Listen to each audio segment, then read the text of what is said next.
Hey guys, what's up and welcome back to The Success. Any entrepreneur who has gone down the startup route would testify that raising funds for a business venture can be one of the most frustrating and discouraging aspects. You can be very passionate about your idea and go about trying your best to convince potential investors that it will be the next big thing. However, you may still not get the required funds in order to keep afloat. While finding an investor is certainly feasible, any startup business owner should think of multiple different ways of raising capital for their business. Do you need to find investors to launch a startup or scale your business? There's more than one way to approach fundraising, and to get noticed by those with capital, you need to get to the next level. No matter how great your product or business idea, how lean you can operate, and how big you've grown already, more capital and financial leverage will almost inevitably be a necessity. Even the best funded and hyper-successful billion-dollar startups have been engaging in more fundraising rounds than ever before. Of course, the chances of receiving a random call from supersized venture capital firm or the producers of Shark Tank are pretty small,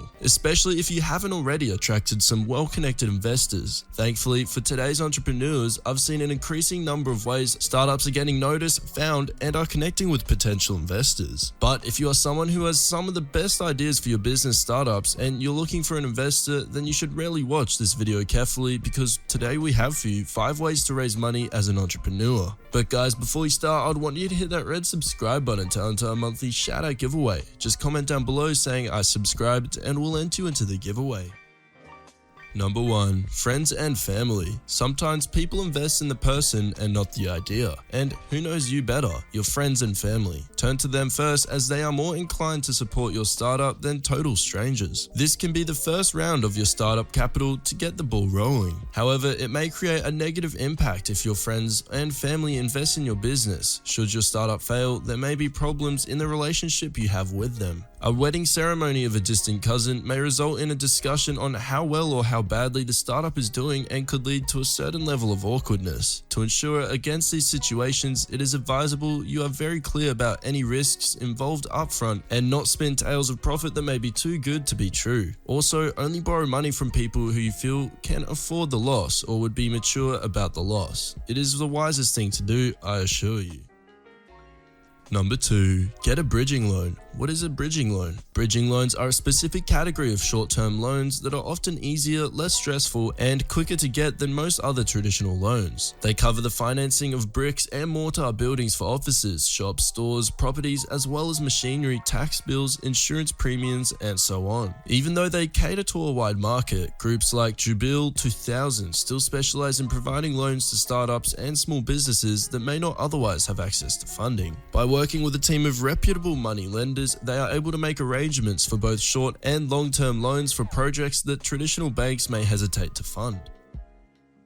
Number 3. Crowdfunding. One of the trendiest ways of raising funds in the world today is through crowdfunding. Basically, it is a brilliant way to raise funds from individual investors. Sites like Kickstarter are more popular than ever, where their particular focus is on helping receive lots of small donations from regular citizens and push it to fund startup projects or existing businesses where cash expansion is sought. In return, investors either get an innovative product or service or something else that you both agree on. It's basically a win-win situation and works for everyone, especially projects that can't get traditional loans, like publishing a book through crowdfunding. Just won't work.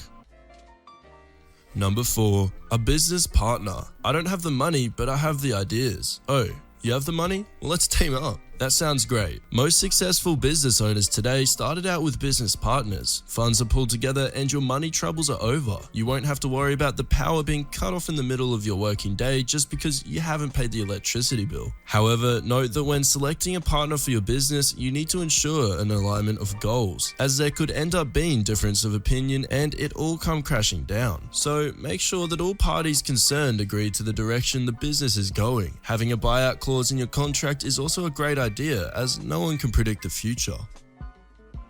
Number 5. Save costs. You save money to have more money, right? Nothing may be scarcer than money, or a lack of it, when you start your business. We even have nightmares about it in our sleep. There's always a need to do something with money. However, you can save the costs on your operations so that at the end of the day, you have extra money to run with. Employ pay-as-you-go style. Don't have redundant staff on your payroll. You need a writer? Look for a freelancer online to do the job. Pay them, end of story. Having a writer on your payroll when you don't need them daily would be a waste of money that could be beneficial to other areas of the business. Share office space in a complex. If most of your work is online, I don't see why you need a large office with a plush waiting room. When you share an office space, you can also share utilities, computers, printers, copiers, even the coffee machine. Leave out capital purchases unless they are vital. Also, look for bargains. You may be amazed at the amount of discount you would get from suppliers. Save money you would spend on traveling for a business meeting and teleconference instead. Hire staff you need as interns from a close by college or business school. Seriously, you would save a ton of money and discover that you can afford that new software to make your job easier.